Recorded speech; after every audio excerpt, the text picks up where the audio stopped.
Assalamualaikum warahmatullahi wabarakatuh. Nama saya Ahmad Dwi Putra Noviansyah, mahasiswa manajemen S1 PJJ Universitas Siber Asia yang diampu oleh Bapak Dr. Insinyur Goplas Yahaan MM dalam rangka ujian akhir semester mata kuliah pengantar manajemen rantai pasok.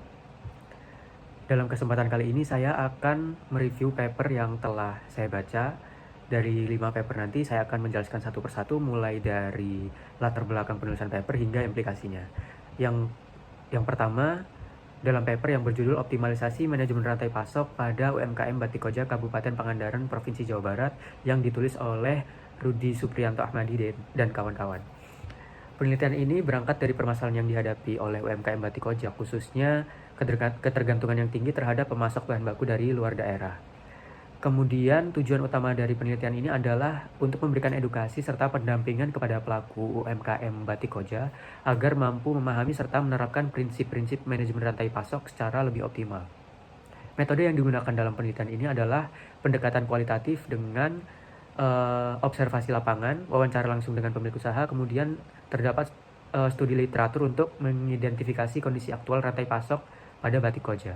Hasilnya menunjukkan bahwa rantai pasok pada Batik Koja ini masih tergolong sederhana, namun terkoordinasi belum cukup baik, terutama pada aspek pengadaan bahan baku, penyimpanan, dan distribusi.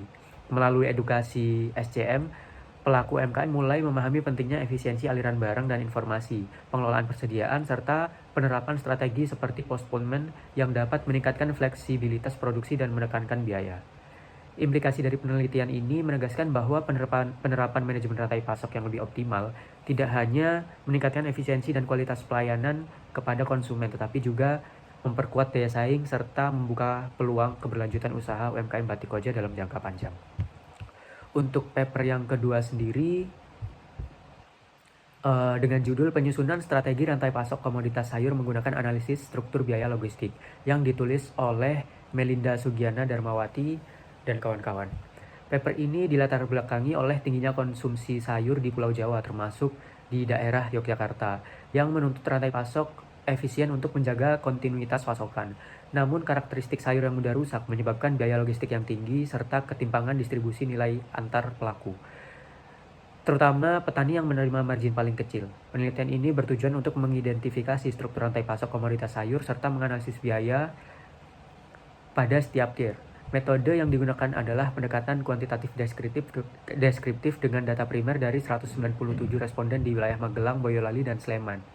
Kemudian hasil penelitiannya menunjukkan bahwa biaya logistik terbesar berasal dari aktivitas material handling, terutama di tingkat petani.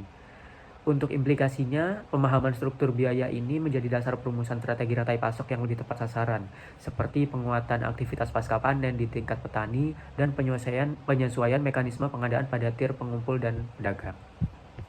Kemudian untuk paper yang ketiga sendiri berjudul Minimasi Bullwhip Effect melalui metode kolaboratif planning, forecasting, and replenishment untuk mendukung rantai pasok UD Nusantara Bangunan.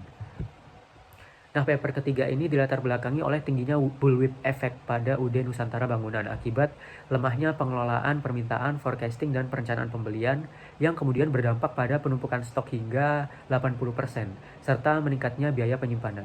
Kurangnya koordinasi dan informasi antar pelaku rantai pasok ditambah fluktuasi permintaan yang ekstrim membuat perusahaan kesulitan memenuhi kebutuhan rantai pasok secara tepat waktu. Penelitian ini bertujuan untuk menurunkan bullwhip effect dan meningkatkan akurasi peramalan permintaan melalui penerapan metode CPFR atau Collaborative Planning, Forecasting, dan Replenishment, sekaligus merancang SOP baru yang mendukung pengendalian, persediaan, dan koordinasi pembelian. Hasil penelitian ini menunjukkan bahwa penerapan CPFR mampu menurunkan bullwhip effect hingga 79,38% dan menghasilkan peramalan yang lebih stabil. Meskipun masih terdapat error sekitar 32%, implikasinya CPFR terbukti meningkatkan akurasi perencanaan dan efisiensi persediaan, didukung dengan SOP baru berupa master stok dan kartu stok yang memperkuat visibilitas, koordinasi, dan efisiensi rantai pasok secara keseluruhan. Untuk paper yang keempat sendiri, berjudul Estimasi Implementasi CPFR untuk menekan fluktuasi permintaan dalam rantai pasok industri bahan konsumsi. Nah, topik dari paper yang keempat ini masih sama, yaitu terkait CPFR. Di penelitian yang keempat ini berangkat dari permasalahan fluktuasi permintaan antara distributor, manufaktur, dan supplier pada perusahaan bumbu penyedap yang memicu bullwhip effect. Lemahnya koordinasi antar pelaku rantai pasok serta ketidaktepatan perencanaan kebutuhan menyebabkan terjadinya overstock sehingga terdapat tingginya biaya logistik dan ketidakstabilan produksi. Oleh karena itu, penelitian ini bertujuan mengkaji penerapan metode CPFR sebagai pendekatan kolaboratif untuk memperbaiki perencanaan, peramalan, dan pemenuhan kebutuhan guna menekan bullwhip effect.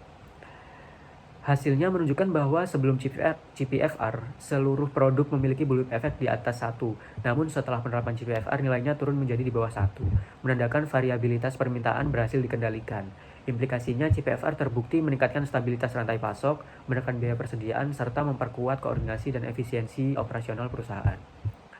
Untuk paper yang kelima sendiri, berjudul Supply Chain Continuity Management pada Pelabuhan Makassar UNA Terminal untuk Pendekatan Quality Function, yang ditulis oleh Cici Faradila dan Nurul Hijrah Bahar. Penelitian ini dilatar belakangi oleh peningkatan kompleksitas dan risiko operasional dalam logistik maritim di Pelabuhan Makassar Newport sebagai hub strategis ekspor-impor di Indonesia Timur. Pertumbuhan arus peti kemas memunculkan berbagai risiko seperti keterlambatan dokumen, gangguan bongkar muat, serta lemahnya koordinasi antar pihak pelabuhan yang berpotensi mengganggu keberlanjutan rantai pasok. Penelitian ini bertujuan untuk menganalisis dan memitigasi risiko tersebut dengan pendekatan quality function deployment untuk memetakan kebutuhan pelanggan serta mengidentifikasi titik kritis gangguan operasional. Penelitian ini dilakukan menggunakan mixed method melalui wawancara, observasi, dan analisis CFD yang dilengkapi fishbone diagram untuk memetakan penyebab resiko. Hasilnya yaitu mengidentifikasi 12 tindakan ketahanan rantai pasok antara lain seperti perbaikan IT, peningkatan maintenance alat, penyediaan spare part, serta penguatan kompetensi SDM. Implikasinya dengan penerapan QFD ini terbukti untuk membantu pelabuhan menetapkan prioritas perbaikan secara sistematis, meningkatkan ketahanan rantai pasok, mempercepat proses bongkar muat, sampai meningkatkan kualitas layanan logistik maritim. Berikut adalah paper yang telah saya lakukan review dalam rangka ujian akhir semester mata kuliah manajemen rantai pasok. Terima kasih.